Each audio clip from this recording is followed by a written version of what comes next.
my soul. I live for you alone. Merci Seigneur, car ton sang est redoutablement fort.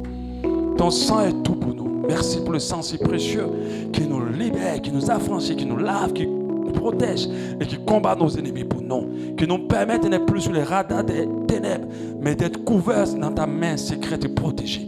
Merci pour ton sang qui est tout pour nous. Dans le nom de Jésus, est-ce que nous pouvons prier pour la parole ce matin?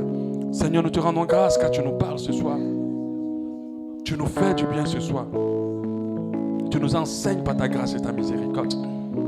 Même nous sommes dans un temps d'anniversaire, tu nous fais quand même du bien. Au nom de Jésus. Merci car tu nous fais du bien. Dispose les cœurs. Et qu'en ce lieu, aucun esprit ne soit en mouvement, si ce n'est que le Saint-Esprit. Et que ta grâce nous fasse du bien. Dans le nom de Jésus. Sois loué, ô roi de gloire. Au nom de Jésus. Amen. Amen. Nous allons évoluer avec la parole. Il est déjà 11h30, donc ça ne va pas être très long. Alléluia. Nous terminons aujourd'hui avec l'enseignement sur le revêtement spirituel. Alléluia. Pour ceux qui prennent cet enseignement en cours, j'étais en train de dire par la parole de Dieu que de la manière nous avons une identité physique dans le monde physique, nous devons comprendre aussi que nous avons une identité dans le monde spirituel. Si tu es bien habillé dans le monde physique et que tu as une grande personnalité dans le monde physique, cela n'est pas forcément vrai dans le monde spirituel. Alléluia. Dans le monde spirituel, nous avons ce qu'on appelle un revêtement, un vêtement, un habit. Nous avons un visage, nous avons une image. Alléluia. Et cette image-là nous permet d'évoluer ou de reculer. Cette image nous permet de combattre ou de ne pas combattre, ou de gagner ou de ne pas gagner. Pourquoi je le dis? Parce que dans le monde physique, c'est le physique qui détermine tout. Nous tous, nous sommes nus. Mais qu'est-ce qui fait que d'autres commandent d'autres et que d'autres ont autorité sur d'autres? C'est ce que chacun est dans le physique. Alléluia. Parce que si tu n'es rien, tu ne peux pas me commander. Alléluia. Pareil pour le monde spirituel. Tu peux être tout dans ce monde physique, mais si tu n'es pas quelqu'un dans le monde spirituel, tu vas rester à faire des combats, tu vas avoir des blocages, tu vas avoir des complications et des difficultés. Nous avons ce qu'on appelle un revêtement spirituel. Jésus-Christ, il était Seigneur déjà quand il est né. Mais de 0 à 30 ans, il ne pouvait pas chasser de démons. S'il osait, il aurait eu un problème. Il a fallu que son identité spirituelle change. Quand on l'a baptisé, quand le Saint-Esprit est descendu sur lui, la Bible dit Jésus revêtu du Saint-Esprit ou de la puissance du Saint-Esprit est parti. Quand il est parti, à partir de là, quand quelqu'un le voit, si tu es rempli d'un démon, tes démons-là commencent à parler immédiatement. Mais est-ce que ces démons-là, c'est Jésus le physique qui les effraie? C'est le Jésus spirituel. Tout ce que nous combattons dans le spirituel ne regarde pas notre physique. Quand tu es en face d'un sorcier, il ne te regarde pas comme tu es habillé. Il te regarde dans le spirituel. Et qui tu es dans le spirituel? Est-ce que tu es revêtu de la puissance du Saint-Esprit? Donc j'étais en train de nous faire comprendre par ces enseignements qu'on a commencé depuis longtemps qu'il est très important pour nous, que nous habillons tous les jours physiquement dans le physique, de se rassurer de comment nous sommes habillés dans le spirituel. Parce que si nous ne sommes pas habillés de la bonne manière, notre manière d'être dans le spirituel va nous combattre. C'est pour ça que vous allez voir des gens, d'enfants de Dieu. Ils sont chrétiens, ils aiment le Seigneur, ils font plein de choses. Mais on a l'impression que le diable dort chez eux.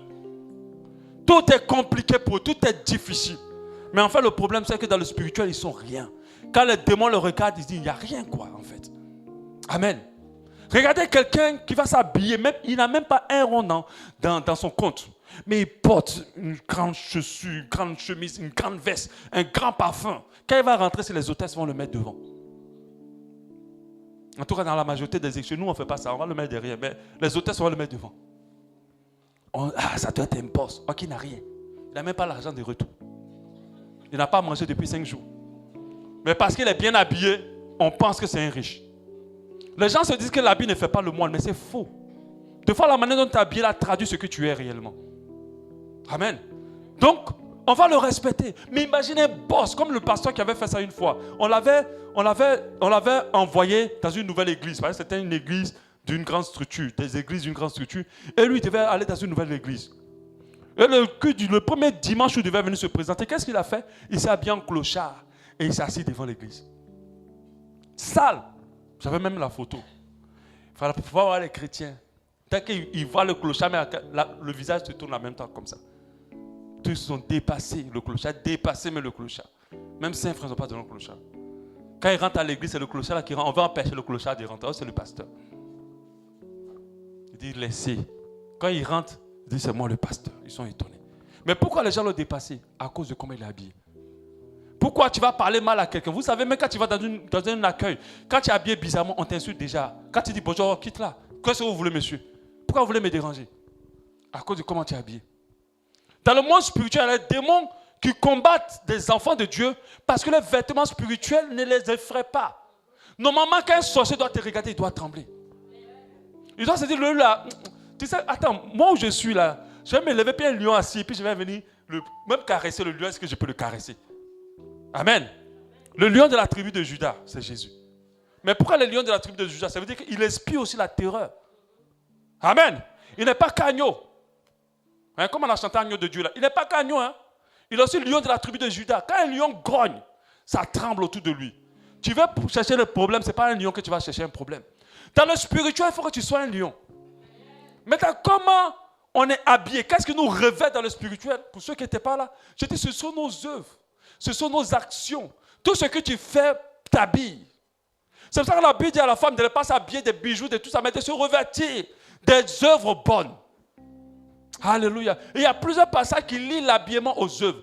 Tout ce que tu fais dans ta vie t'habille. Si tu vis dans le péché, il ne faut pas être étonné. Malgré tout ton grand poste dans l'église, les démons vont t'attaquer. Ils vont bloquer ta vie. Ils vont détruire tes choses, tes projets. Ils vont agir contre toi. Ils vont te fatiguer. Parce que tu n'es pas bien habillé. Et je disais qu'il y a 3 types de vêtements qu'on porte, qu'on revêt.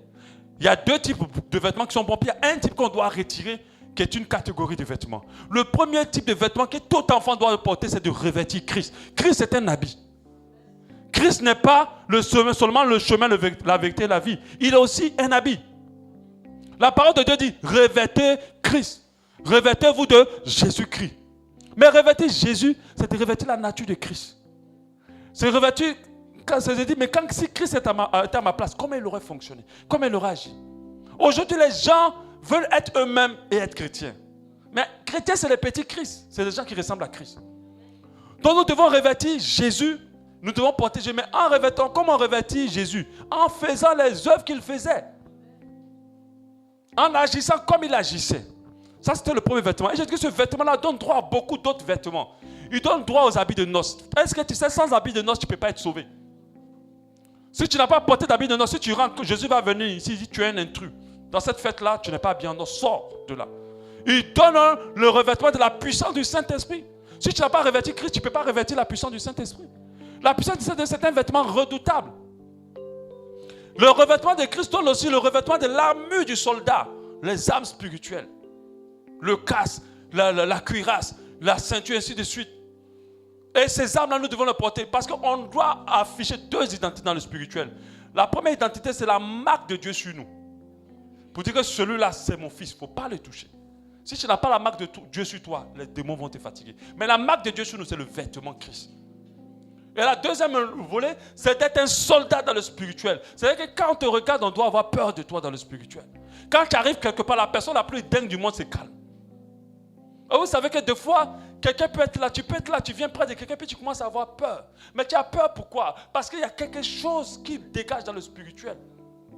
Et les gens qui pratiquent l'occultisme savent très bien l'importance du monde spirituel. Je vous assure, rien de physique ne se produit sans être d'abord scellé dans le spirituel. Amen. C'est pour ça que la Bible dit que quand vous allez le délier, si vous déliez ici, si ce n'est pas délié dans le spirituel, rien ne sera délié. Donc dit, ce que vous délirez ici sera délié dans le spirituel. Parce que c'est le spirituel qui est important. Toute l'existence est d'abord spirituelle.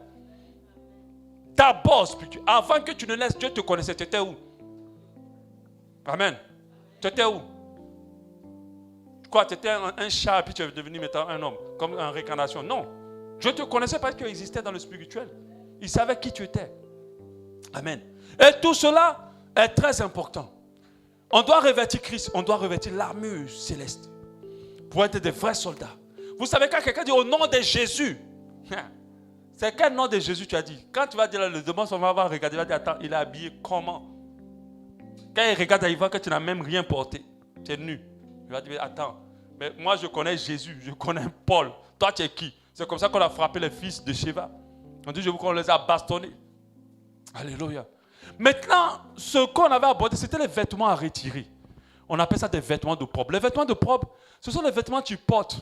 Tu te dis, tu ne comprends pas pourquoi ta vie est compliquée. Tu ne comprends pas pourquoi les choses sont difficiles. Tu ne comprends pas pourquoi les choses crachent toujours. Mais c'est parce que ce vêtement-là te combat. Je t'assure, si tu es un fils de président, si tu t'habilles comme un clochard, je t'assure, tu vas venir devant la présidence, on ne va pas te laisser rentrer. Parce qu'on ne va pas te reconnaître. Je t'assure, même si tu as 1 milliard en compte, si tu portes des sandales et si tu portes un boubou sale et que tu sors, tu vas parler aux gens, ils ne vont pas te reconnaître. Ils vont te traiter. Je vous ai parlé de cette émission, Patron Incognito. Je regarde parce que je suis dans le domaine professionnel. Mais cette émission, le patron se déguise pas dans le chemin. Il y a des patrons qui ont fait tellement galérer là, mais ils se disent, pardon, cette expérience-là. Leurs employés les font parce qu'ils ne les reconnaissent pas. C'est des patrons des chaînes d'entreprises. Donc quand ils viennent dans une filiale, ils savent, les employés ne le connaissent pas. Mais il y a un patron là, on l'a fait cirer tout son local là.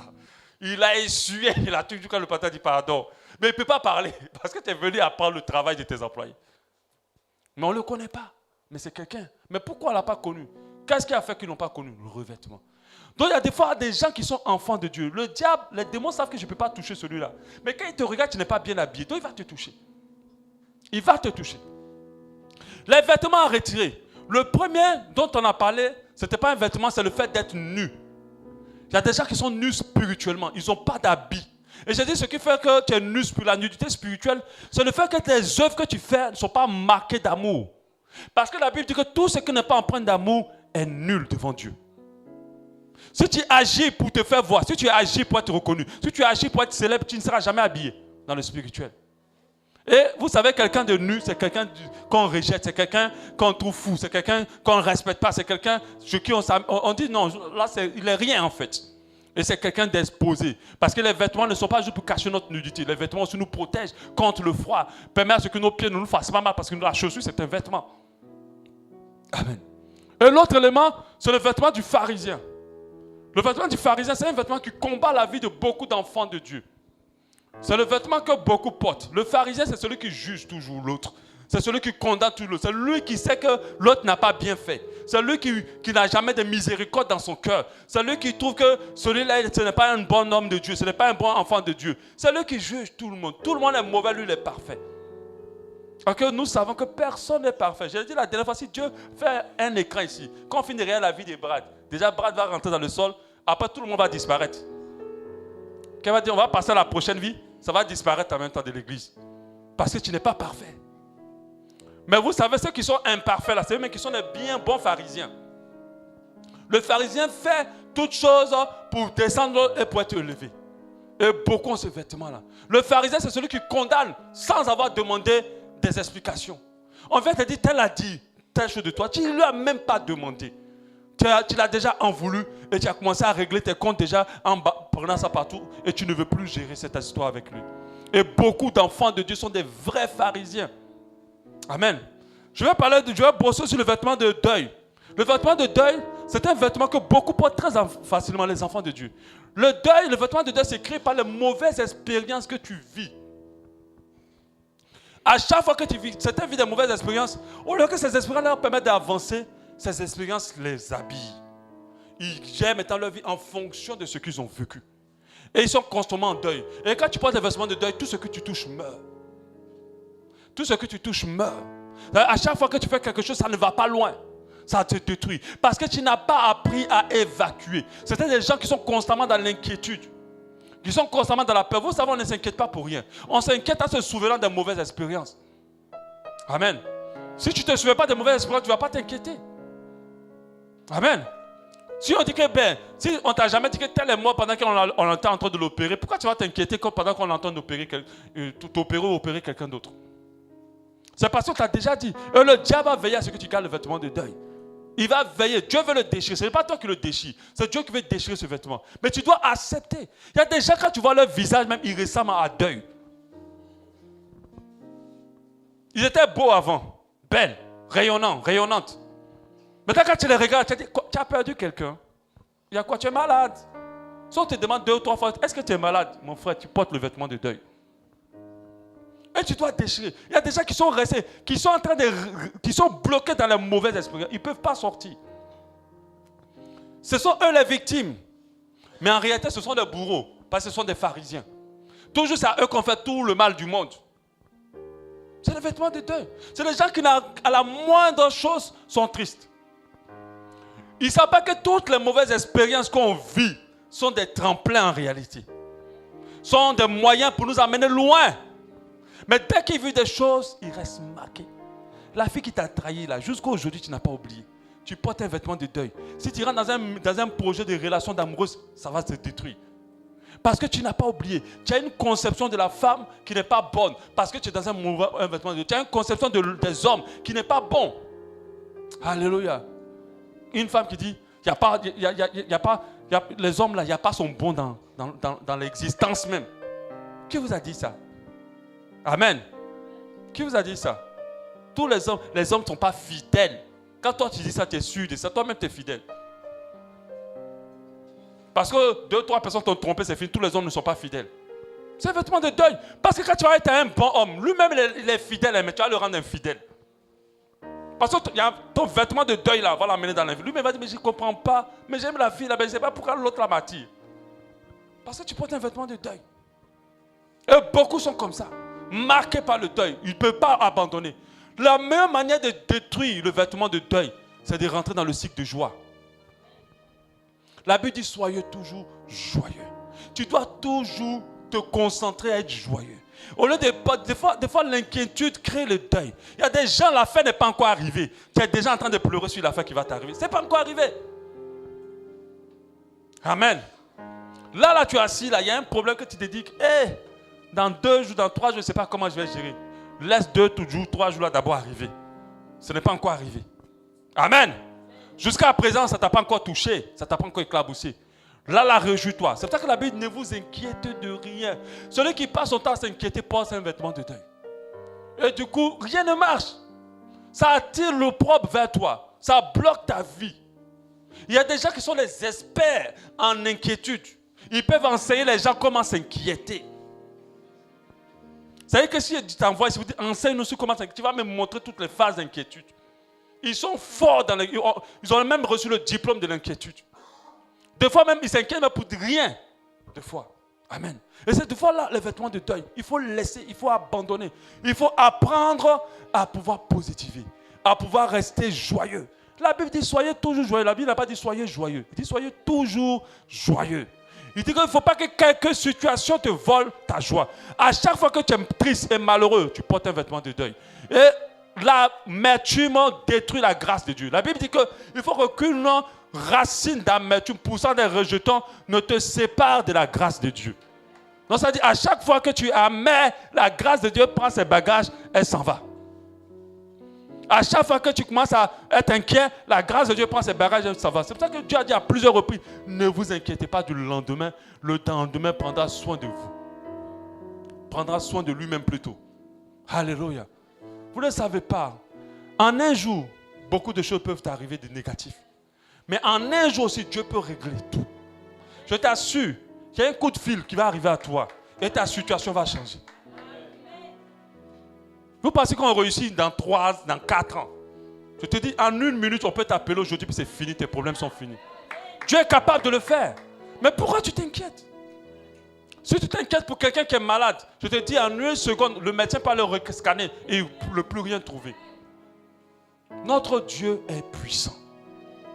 L'inquiétude ne va rien changer de nos situations. Au contraire, ça nous fatigue plus et puis encore, ça nous abat par la fin.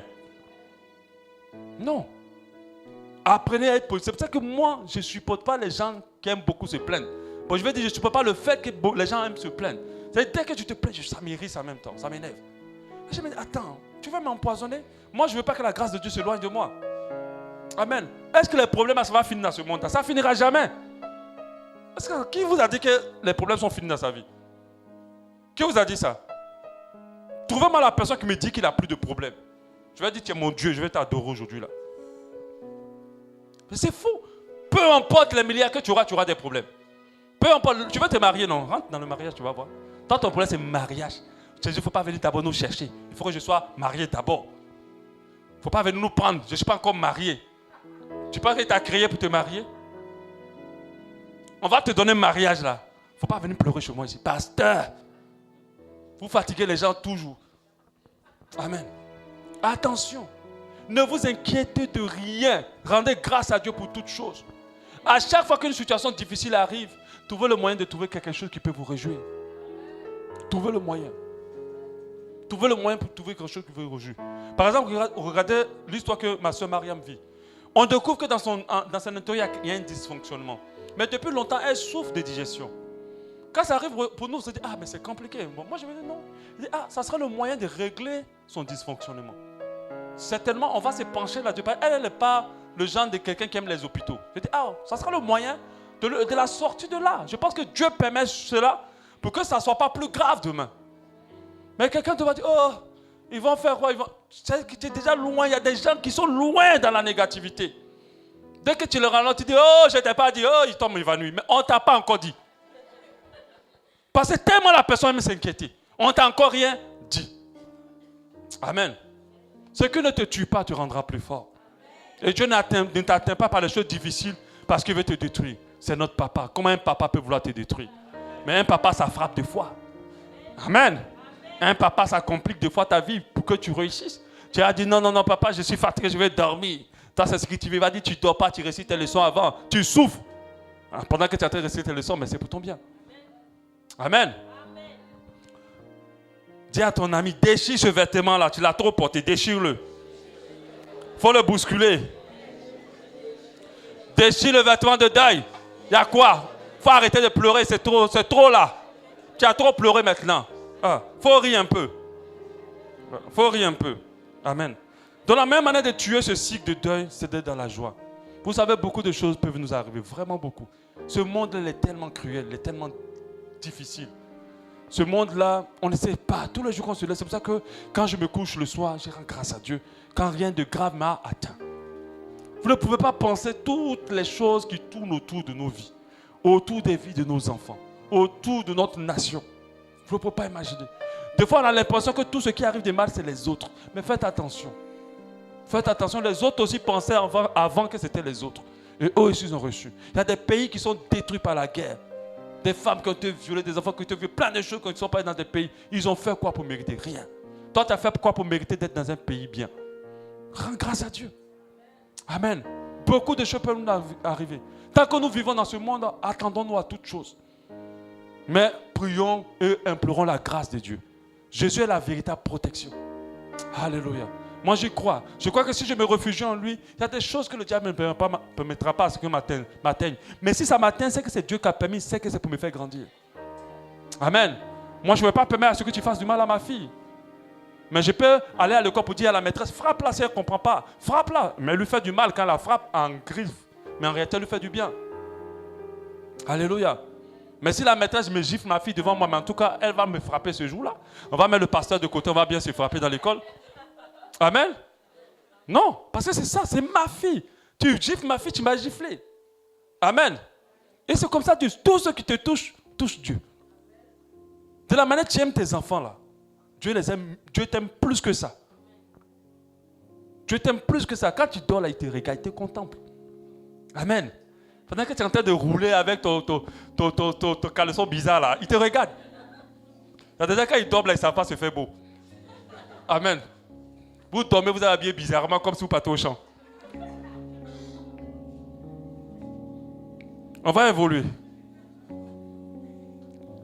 On va parler aujourd'hui du dernier vêtement. Ça va être très rapide. C'est l'habit de l'inconverti. L'habit de l'inconverti, c'est vraiment un vêtement sérieux. Pourquoi? Parce que beaucoup le portent. Beaucoup le portent. Beaucoup le portent. Beaucoup d'enfants sont chrétiens, mais ce sont des inconvertis. Apocalypse 19, 7. Réjouissons-nous et soyons dans l'allégresse et donnons-lui gloire, car les noces de l'agneau sont venues et son épouse s'est préparée. Et lui a été donné de se revêtir d'un fin lin éclatant et pur. Car le fin lin, ce sont les œuvres des justes, des saints. Des œuvres justes plutôt des saints.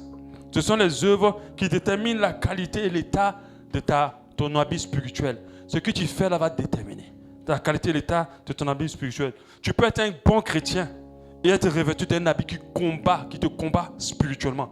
Et si tu n'ôtes pas cet habit-là va te compliquer la vie. Alléluia. Le premier vêtement que les enfants de Dieu doivent retirer, c'est l'habit de l'inconverti. C'est l'habit du vieil homme. Amen. Parce que tant que tu es revêtu du vieil homme, tant que tu es revêtu de l'inconverti, tu n'es pas quelqu'un que Dieu peut regarder. Alléluia. Tout à l'heure, là, si on dit qu'on est en train de tirer quelque part au Gabon là-bas, tu ne vas pas prendre ma fille pour fuir. Chacun va fuir avec son enfant. Amen. Dieu aussi regarde que ses enfants. Il y a une grâce qu'il accorde à tout le monde. Si moi je vois l'enfant de quelqu'un en train de se faire frapper, je peux le défendre. Mais quand si je vois mon enfant en train de se frapper, la personne va nous tuer nous deux. Amen. Je n'aurai pas le zèle, le même zèle que l'enfant de l'autre, que mon enfant. Alléluia. Donc si tu n'as pas revêtu l'habit de l'enfant de Dieu, du converti, alors tout ce que tu vas faire va te combattre. Ta vie va rester sur place. Beaucoup de choses ne vont pas se passer. La Bible nous dit en Luc 3, 8, produisez donc des fruits dignes de la repentance et ne vous mettez pas à dire en vous-même, nous avons Abraham pour père, quand je vous déclare que de ces pierres, Dieu peut susciter des enfants à Abraham. Alléluia. Cela veut dire qu'il y a des vêtements, il y a un vêtement spirituel qui correspond à un enfant de Dieu.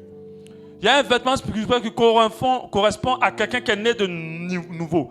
Si tu t'es converti, il faut que tu te comportes comme un chrétien. Si tu as accepté Jésus, il faut que tu te comportes comme un chrétien.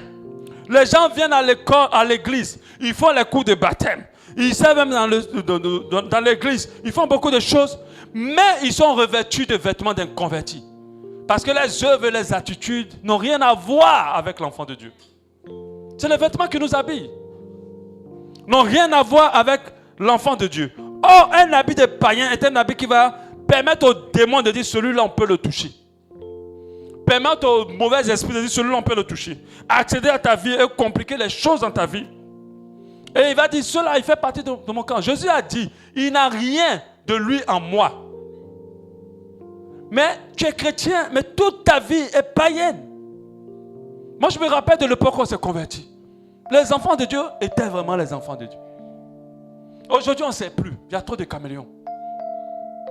Il y a trop de caméléons. À l'église, là, ils sont jaunes. Dès qu'ils sortent, ils sont rouges. Dès qu'ils te voient net, ils deviennent violets. Et tu ne sais plus à qui tu as affaire. Ils ont des multiples personnes en eux. C'est quoi l'habit de païen? L'habit de païen peut être les paroles que tu dis. Comment tu parles en dehors de l'église? Comment tu parles à ta femme? Comment tu parles à ton mari? Imbécile là. Tu penses que c'est moi que tu vas trahir comme ça? Chrétienne.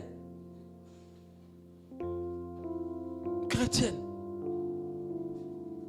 Et il y a d'autres qui sont même vulgaires.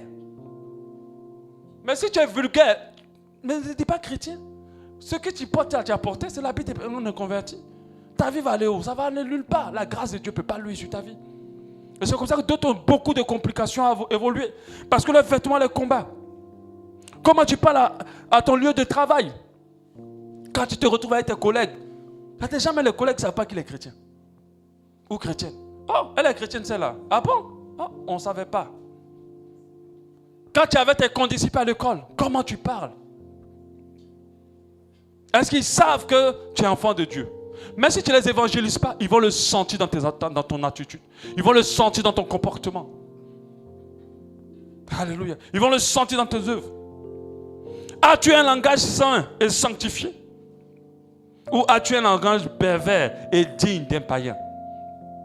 Et beaucoup portent ces vêtements au travers de leurs paroles. Il y a d'autres, quand il est du football, il frémit comme ça jusqu'à... Il peut parler 3 heures sans s'arrêter. Est-ce que c'est un enfant de Dieu qui peut faire ça? Moi, je me rappelle, il y avait un ami chrétien qui s'est mis dans l'histoire de Forever. Il est même venu me trouver. Moi, je suis quelqu'un de difficile à convaincre. Mais il m'a fait, j'ai payé Forever là 40 000. Après, j'ai failli pleurer. Tellement il a l'onction pour convaincre. Après, je lui ai dit, mon frère, l'onction que tu as pour convaincre là, si tu pouvais évangéliser avec ça, ça serait bon. Mais toi, c'est Forever, tu veux vendre. Je vous assure, on l'a hospitalisé, et lui et sa femme. Les deux sont malades côte à côte, côte à côte. À cause de Forever.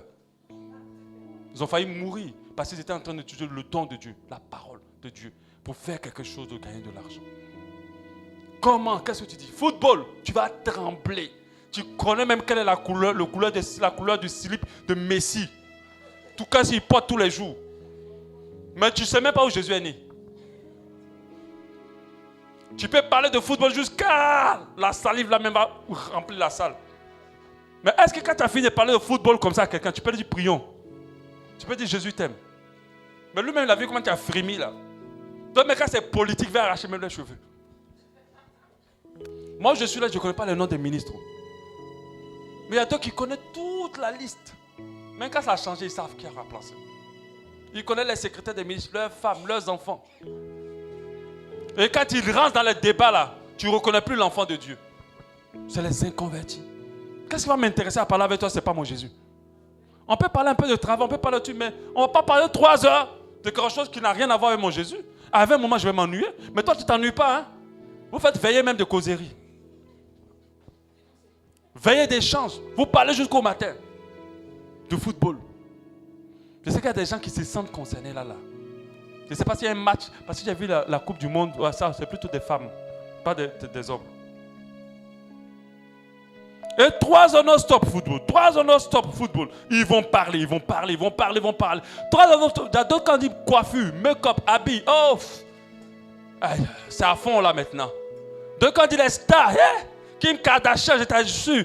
Je n'ai même pas le gars qu'elle avait marié en 2099 là. Et ça m'était cela. Tu connais tout ça là. Mais tu ne connais pas la Bible.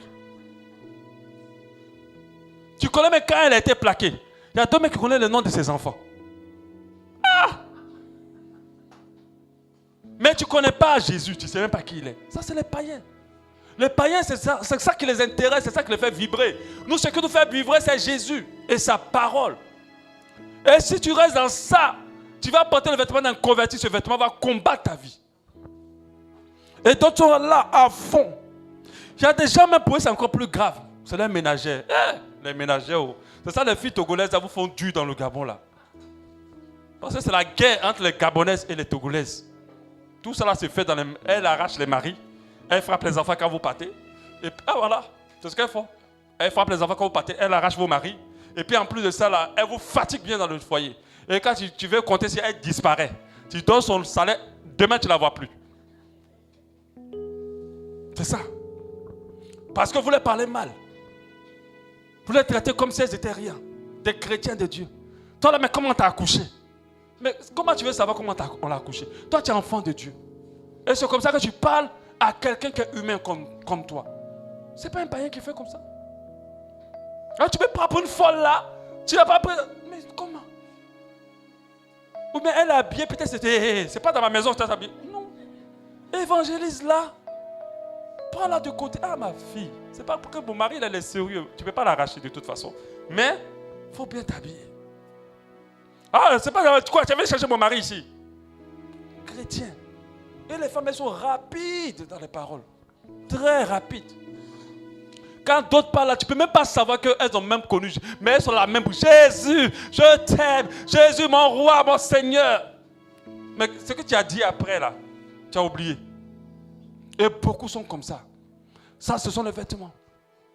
D'autres, c'est par rapport à leur vie. Déjà, rappelez que Matthieu 12, 36 nous dit, au jour du jugement, les hommes rendront compte de toute parole vaine qu'ils auront proférée. Une parole vaine, c'est une parole qui n'édifie pas. C'est-à-dire que quand tu sors là, ça n'a pas été. Tu as parlé des messieurs jusqu'à demain matin là. Ça va envoyer qui à Jésus? Ça va m'apprendre quoi? L'édification, c'est même dans le travail. Si moi, je te parle d'informatique et je te fais comprendre comment tu peux comprendre ça, c'est édifiant pour toi. Ça t'apprend quelque chose dans le métier. Mais quand tu vas me parler des métiers, des Kardashians, ça m'apporte quoi? Quand elle gagne ses milliards, elle m'a envoyé 5 francs ici. Non, elle ne pense pas à moi. Mais toi, tu vas me prendre 3 heures pour me parler des Kardashians. On va faire quoi après? Est-ce que quand tu as fini de parler des Kardashians avec quelqu'un, tu peux lui dire prions? C'est pour ça que quand on dit évangélisation, amener un ami, l'ami a dit attends, elle-même comme elle est là. Moi, je n'ai pas dans son équipe pour être comme elle. Parce que tes paroles, ta vie. Le vêtement d'un converti. Et d'autres, c'est quand, leur sujet favori, c'est quand on critique les pasteurs. Ah là, ils sont inspirés Ils connaissent tous les pasteurs qui ont chuté. Ils connaissent tous les pasteurs qui ont trompé leurs femmes. Ils connaissent tous les pasteurs qui sont fous. Toi et les pasteurs là, vous allez vous retrouver en enfer. Si tu n'arrêtes pas de parler. Ils ne prient pas, hein, mais ils connaissent tout ça.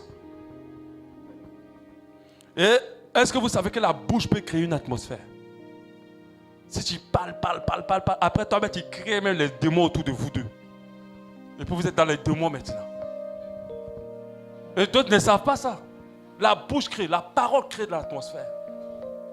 La parole, et tu peux parler, quand tu parles bien à quelqu'un, quelqu'un peut être bien troublé. Quand tu parles, tu sens que l'atmosphère de paix se crée autour de la personne. Mais quand tu critiques, après vous faites des cauchemars, vous poursuivez. Mais vous êtes allé dans une atmosphère que quelqu'un a créée, des critiques. Comment tu ne vas pas te poursuivre? C'est pour ça que moi, avant de dormir, je lis toujours un passage de la Bible. Même dans le sommeil, je lis quand même. Je veux dire, moi, je lis une parole qui va créer une atmosphère autour de moi. Parce que si tu ne lis pas, tu dors comme ça. Tu as fini de regarder tous tes films bizarres, les Kardashians, tout ça, les fesses qu'elles ont mis les trucs dedans. Tu as fini de voir tout ça. Et puis après, tu vas dormir. Tu vas faire les fesses là vont te poursuivre dans le rêve. Tu vas voir que tu te noies dans les fesses là. Tu vas faire des cauchemars. Lisez la Bible, dormez avec la Bible. Alléluia. Lisez. Même si tu dors là, même dans le sommeil, lis au moins 2 phrases. Et puis dors. Amen. C'est très important la parole. Et des fois, les gens vivent comme ça. Après, ils disent, je ne comprends pas, pasteur. Cette église-là n'est pas puissante. Depuis ici, là, ma vie ne change pas. C'est toi qui n'es pas puissant. Il faut déchirer la vie d'un converti, là. Tu vas avancer. Amen. On est tous ici, là. D'autres pèsent, d'autres ne pèsent pas. Ça dépend de comment tu es habillé. Amen. D'autres avancent, d'autres reculent. Ah, on est tous ici, on écoute toute la même parole. Pourquoi l'autre avance, puis toi, tu recules? Après, il y a des gens qui sont très forts pour mettre toutes les fautes sur les gens. Mais quand ils se lèvent là, ils ont un bouton sur le visage. C'est parce que le pasteur là n'a pas bien parlé aujourd'hui, là. Hein? Mais quoi? Ça a quoi à voir? Toujours c'est l'autre qui a fait, mais ce n'est pas toi. Amen. Et ce qui est pire encore dans le vêtement des païens, il y a des gens qui s'attendent avec les païens. Oh, leur meilleur ami même sont les païens. Comment un enfant de Dieu peut être pote avec quelqu'un qui n'a pas Christ? Attends, quand je veux comprendre, je n'arrive pas à expliquer. Je n'arrive pas à comprendre. Vous n'avez pas le même esprit. En réalité, en fait, vous avez le même esprit. Parce que si vous n'avez pas le même esprit, vous ne pouvez pas vous entendre. Ma meilleure amie, elle n'est pas encore convertie. Ah bon? Mon meilleur ami, il n'est pas encore converti. Tu es sûr? Non, vous n'êtes pas convertis, vous deux. Et ces personnes-là sont comme ça. Amis avec les païens. Amis avec les non-convertis. Ils se disent tous leurs secrets. Quand même, ils ne se voient pas un jour, ils se manquent. Comment quelqu'un qui n'a pas Christ peut te manquer? À moins que ce soit ton parent, oui. Mais c'est parce que quand vous retrouvez tout ce que vous dites n'est pas pour la gloire de Dieu. Vous ne parlez pas de Jésus. Vous passez votre temps à parler des choses qui vous réveillent encore. Les mauvaises compagnies, les compagnies qui ont les bonnes mœurs, Dieu n'a pas dit ça pour rien. Amen. Et pour finir, la chose qui est encore plus grave, c'est les vêtements même physiques. Des fois, l'habit ne fait pas le moine, hein, mais je t'assure, des fois, il y a certains habits qui font les moines. Tu vois la sœur, le plongeon qui est jusqu'à là. Elle dit, elle est chrétienne. Tu dis, ah, ma sœur, comment tu peux dire que tu es chrétienne? Et puis, on peut deviner ta forme. La fente qui est dans la jupe là. Mais qui t'a dit de fendre la jupe? Elle va fendre jusqu'en bas. L'habit, même quand elle porte, tu peux deviner comment elle est habillée. C'est pas normal, en fait. Ils vont s'habiller. Tu vas voir des hommes s'habiller d'une manière. Tu sens que ce sont des séducteurs fins. Tu sens que ce n'est pas des personnes converties. Un enfant de Dieu doit s'habiller d'une manière qui inspire Christ. Aujourd'hui, on doit se faire belle. Tu vois, ce matin, quand je venais, j'ai vu une fille qui allait à l'église. Mais quand je l'ai vue, sa bouche m'a attiré. Tellement c'était rouge. Elle a mis le rouge à lèvres là jusqu'à lui dire, mais attends, tu vas avec un rouge à lèvres comme ça à l'église. Ça doit être discret. On ne dit pas de ne pas mettre. Mais tout doit être discret. Aujourd'hui, quand on observe, on a compris que la sobriété est mieux que faire de plein de choses. La décence encore mieux que de prendre tous ces cuisses de les mettre dehors. On pense que les femmes qui sont indécentes, mais les hommes même des fois sont pires. Sont des fois pires. Tu vas porter le pantalon serré et tu dis que tu es chrétien. Toi, mais quand tu es habillé là même, on sait que lui là, pardon. Il y a des filles, elles ont fait le monde. Elles connaissent un vrai chrétien ou pas. Hein, je vous assure. Elle te regarde, tu dis tu es chrétien. Elle va te regarder, tu es chrétien. En tout cas, moi, les hommes, là, j'en ai fait au moins 100 000. Toi, là, tu n'es pas chrétien. Pourquoi? Parce que quand il voit comment tu es, ce que tu dégages, et c'est que là, il n'est pas chrétien. Lui, là, si j'ai fait un peu son mal, je le fais tomber. Parce que quand tu t'habilles pas pour dire Seigneur, je veux te glorifier. Tu t'habilles pour taper à l'œil de quelqu'un. Et ça, Dieu, on ne revêtit pas ce vêtement. Leur vie reste bloquée. Ce vêtement les combat. Et Dieu ne les regarde pas. Si ils prient, leur prière ne monte pas à Dieu. Parce que Dieu n'écoute pas ces gens de prière. Il écoute les prières de ses enfants. Regardez quand la servante comment elle s'appelle, Sarah est partie avec l'enfant qui était un enfant d'Abraham. Les deux étaient en train de mourir dans le désert. Mais quand Dieu vient intervenir, il dit, j'ai entendu les cris de l'enfant. Parce que c'était l'enfant seul qui appartenait à Abraham. Pas de la mère. Il n'a même pas entendu les cris de la mère parce que la mère n'était pas de la génération des enfants de Dieu. Il dit, j'ai entendu le pleur de l'enfant. Vous allez plus, on prie ici tous, hein, mais il y a des prières qui tombent sur le visage ici. Et puis il y a d'autres qui percent le ciel. C'est pour ça que viens prier ensemble avec les autres. Amen. C'est pour ça que la Bible prie les uns pour les autres. Parce qu'il y a des prières, toi ta prière ne va jamais monter quelque part. Si tu viens donner à l'autre, ça va monter. Alléluia. C'est pour ça qu'il faut que tu retires ce vêtement. Il faut que tu sois enfant de Dieu. La Bible dit que revêtez-vous de l'homme nouveau. Donc, déchirer le vêtement de l'homme, du vieil homme, c'est ce qu'on appelle.